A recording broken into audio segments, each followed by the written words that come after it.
The Viking Age is one of the most dramatic chapters in European history, stretching from roughly 793 to 1066 AD. However, to understand why these people ventured out into the open ocean, striking fear and earning respect across the old continent, we first have to look at their homeland. The Vikings hailed from Scandinavia, encompassing modern-day Denmark, Norway, and Sweden. The geography here is as stunning as it is brutal. Norway is slashed by high mountains and deep fjords, making large-scale farming nearly impossible. Sweden is covered in vast taiga forests and countless lakes, while Denmark, though flatter, had limited arable land. The freezing climate and long, dark winters forged a resilient people with incredible endurance and a pragmatic approach to survival. Turning to the sea was inevitable. The ocean wasn't just a source of food, herring, cod, seals. It was the only viable highway connecting communities isolated by ice and mountains. In Old Norse, the word Viking didn't refer to an ethnicity or a nation. It derived from vik, meaning fjord or creek, and Viking was actually a verb. It meant to go on an overseas expedition, whether for trade, exploration, or raiding. The people who did this were called Vikinger.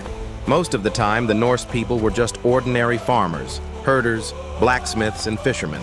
It was only during the summer months, when the weather cleared and the crops were planted, that some men would gather, build ships, and go a Viking. What triggered the expansion? Why did the Norsemen suddenly spill over their borders in the late 8th century? Historians point to a perfect storm of factors. Overpopulation. A brief warming period boosted crop yields, leading to a population boom. With limited land available, Scandinavia quickly became overcrowded. Younger sons with no inheritance had to set out to find their own fortunes and land. Leap in maritime tech. This was the ultimate game changer. The perfection of ships equipped with both sails and oars allowed them to cross oceans safely and swiftly. Power vacuums in Europe. The fall of the Western Roman Empire and the endless civil wars within the Carolingian dynasty left massive defensive blind spots across Europe. The lure of unprotected wealth. The official start of the Viking Age is often marked by the brutal raid on the Lindisfarne Monastery in England in 793. The Norse realized that Catholic monasteries were packed with gold, silver, and chalices, yet were built on isolated coastlines with absolutely zero military defense. They were sitting ducks. 2. The Age of Seafaring. Master shipbuilders and explorers. When you think of the Vikings, you think of their ships. These vessels weren't just a means of transportation. They were the pinnacle of medieval engineering and the very soul of Norse culture, the clinker-built masterpiece. Vikings used a shipbuilding technique called clinker, overlapping planks. Instead of placing flat planks edge to edge, they overlapped oak planks and fastened them with iron rivets or wooden pegs, waterproofing the gaps with tar and sheep's wool. This created a remarkably flexible hull that could bend and ride with the ocean swells rather than fighting them and breaking. The internal frame was incredibly light, drastically reducing the ship's overall weight. Types of Viking ships. Drakkar, the longship. Long, narrow, with an incredibly shallow draft, often just over 3 feet. Equipped with a large square sail and dozens of oars, its prow was usually carved with a snarling dragon or sea serpent. It was built for speed, warfare, and rapid deployment. A shallow draft meant it could sail straight onto a beach or navigate far up shallow inland rivers. Knar, wider, shorter, and deeper than the Drakkar, featuring a massive cargo hold in the center. It relied mostly on wind power rather than oars and was the workhorse for trade, transporting livestock and colonizing distant lands. Harvey, a mid-sized hybrid, sleek but with decent cargo capacity, used for short trips, coastal patrols, or as a luxury transport for the elite, often used as burial ships for chieftains, navigating without a compass. Perhaps the most mind-blowing fact is that Vikings crossed the treacherous Atlantic without magnetic compasses or modern charts. They relied entirely on experience and their deep connection to nature. Sunstones. Researchers believe Vikings used a polarizing calcite crystal. By looking through it, they could pinpoint the sun's exact location even on foggy, cloudy, or snowy days. Wooden sun compasses. They used a notched wooden disc with a central peg to cast shadows, helping them determine latitude. Reading nature. Viking sailors were experts at reading watercolors. wind patterns, wave swells, and star positions. They also brought ravens on board. If they lost their bearings, they'd release a bird. If it flew around and came back, there was no land nearby. If it flew off in a straight line, they steered the ship in that direction. Pushing the boundaries of the known world, they braved the North Sea to settle the Faroe Islands. By 874 AD, they discovered and began mass settling Iceland. Around 982 AD, Eric the Red, exiled from Iceland for murder, sailed west and found a massive icy landmass. To rebrand it and attract settlers, he named it Greenland. Most impressively, Erik's son, Leif Erikson, crossed the Atlantic around 1000 AD, half a millennium before Christopher Columbus, and landed in North America. He called it Vinland, due to the wild grapes found there. The archaeological site at L'Anse aux Meadows in Newfoundland, Canada, proves these Norse settlements were real. 3. Trade, economic networks, and state building. While their weapons shattered defensive lines, their economic mindset is what truly allowed the Vikings to maintain and expand their global influence.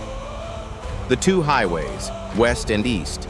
The western route, mainly Danes and Norwegians. They targeted the British Isles, France and Spain. Here they mixed raiding with extortion, most notably the Danegeld, a massive protection fee paid by the English and French to make the Vikings go away. Eastern route, mainly Swedes, known as the Varangians. They crossed the Baltic Sea and navigated the deep river networks of Eastern Europe, the Volga and Dnieper.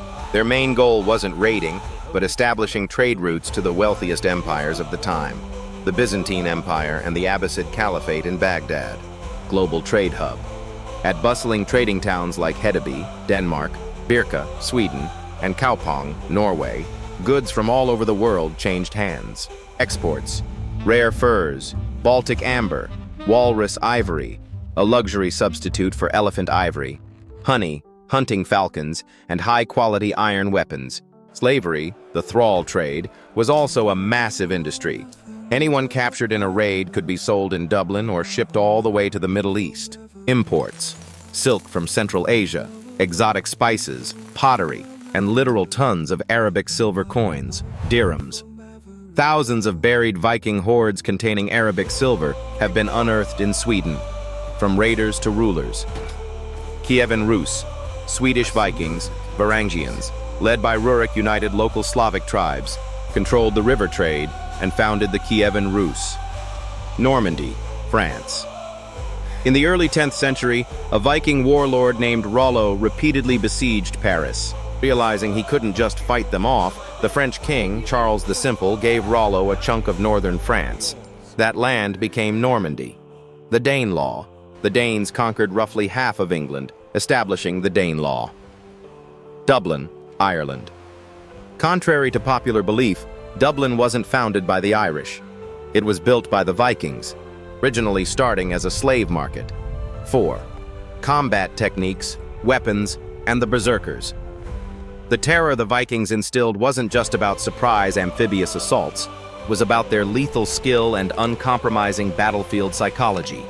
The ultimate Norse weapon was their spiritual worldview. They believed the Norns, fates, spun a person's destiny at birth. The day you were going to die was already locked in.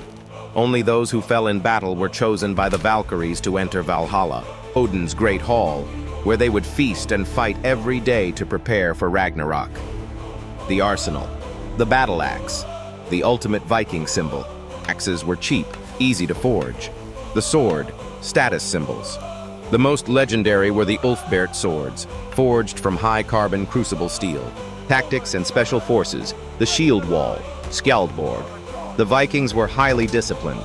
They would stand shoulder to shoulder, overlapping their shields to form an impenetrable wooden wall. The Berserkers, the most terrifying shock troops in history. The word literally translates to bear shirt. They fought without armor, working themselves into a trance-like frenzy, Berserker gang.